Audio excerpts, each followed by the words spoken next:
স্বাগত ৩ মিনিটের খবরে।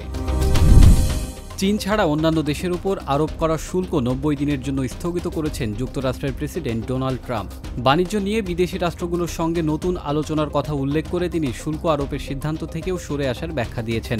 তবে চীনের ক্ষেত্রে এটি প্রযোজ্য হবে না বলে জানিয়েছেন ট্রাম্প। শুল্ক নীতি স্থগিতের সিদ্ধান্তের পর ডোনাল্ড ট্রাম্পকে ধন্যবাদ জানিয়েছেন অন্তর্বর্তী সরকারের প্রধান উপদেষ্টা ড. মোহাম্মদ ইউনূস। ভারতীয় স্থলবন্দর দিয়ে বাংলাদেশ থেকে তৃতীয় দেশে পণ্য রপ্তানির জন্য বাংলাদেশকে দেওয়া দীর্ঘদিনের ট্রান্সশিপমেন্ট সুবিধা বাতিল করায় বেনাপোল স্থলবন্দর থেকে 4টি বাংলাদেশি পণ্য বোঝাই ট্রাক ফেরত পাঠিয়েছে ভারত। বুধবার সন্ধ্যায় ফেরত পণ্য বোঝাই ট্রাকগুলো বেনাপোল স্থলবন্দর থেকে ঢাকায় নিয়ে গেছে বলে জানা গেছে। বেনাপোল স্থলবন্দর থেকে ফেরত যাওয়া পণ্যের রপ্তানিকারক প্রতিষ্ঠান ডিএসভি এয়ার অ্যান্ড সি লিমিটেড। যদিও ট্রান্সশিপমেন্ট সুবিধা বাতিল করা হলেও নেপাল ও ভুটানগামী পণ্য চালানে অসুবিধা হবে না বলে জানিয়েছিল ভারত। ভারতের চেয়ে বেশি কোনো দেশ বাংলাদেশের মঙ্গল কামনা করে না বলে দাবি করেছেন ভারতীয় পররাষ্ট্রমন্ত্রী এস জয়শঙ্কর। এটি ভারতের ডিএনএতে আছে বলেও মন্তব্য করেছেন তিনি। বুধবার নয়াদিল্লির ভারত মণ্ডপে নিউজ 18 এর ফ্ল্যাগশিপ রাইজিং ভারত সামিটে তিনি বলেন, বাংলাদেশের সাম্প্রতিক ঘটনাবলী নিয়ে উদ্বেগ প্রকাশ করে জয়শঙ্কর বলেছেন, ভারত ও বাংলাদেশের মধ্যে কয়েক দশকের পুরনো এই সম্পর্ক জনমুখী। বাংলাদেশে শিগগিরই অবাধ ও সুষ্ঠু নির্বাচন অনুষ্ঠিত হবে বলেও আশা করেছেন তিনি।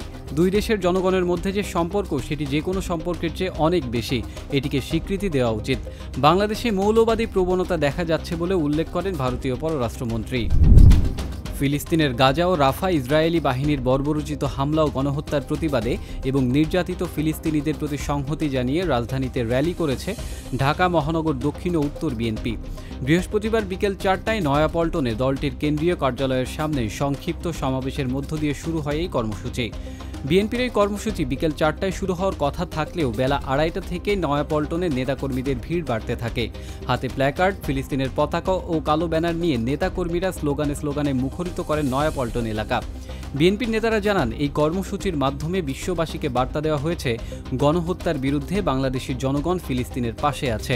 গণহত্যা নিয়ে বিএনপির স্থায়ী কমিটির সদস্য মির্জা আব্বাস বলেন, ফিলিস্তিনে যা ঘটছে তা শুধু তাদের ধ্বংস নয়, এটা বিশ্ব মুসলমানদের নিঃশেষ করার একটি ষড়যন্ত্র। চলতি বছরের এসএসসি ও সমমানের পরীক্ষা শুরু হয়েছে। বৃহস্পতিবার সকাল 10টা থেকে শুরু হয় এই পরীক্ষা। এবছর পরীক্ষায় অংশ নিতে ফর্ম পূরণ করেন 19,28,281 জন শিক্ষার্থী। দেশের 3,715টি কেন্দ্রে পরীক্ষা নেওয়া হচ্ছে। চলবে আগামী 13 মে পর্যন্ত। সাধারণ 9 শিক্ষা বোর্ডের অধীনে এবার পরীক্ষার্থী 14,90,931 জন। মাদ্রাসা শিক্ষা বোর্ডের অধীনে পরীক্ষার্থী 2,94,726 জন এবং কারিগরি শিক্ষা বোর্ডের অধীনে পরীক্ষার্থী রয়েছে 1,43,313 জন। গত বছরের তুলনায় এবছর পরীক্ষার্থী কমেছে প্রায় 1 লাখ। বিগত 5 বছরের মধ্যে এবারই সবচেয়ে কম শিক্ষার্থী পরীক্ষায় অংশ নিচ্ছেন। ধন্যবাদ এতক্ষণ সঙ্গে থাকার জন্য।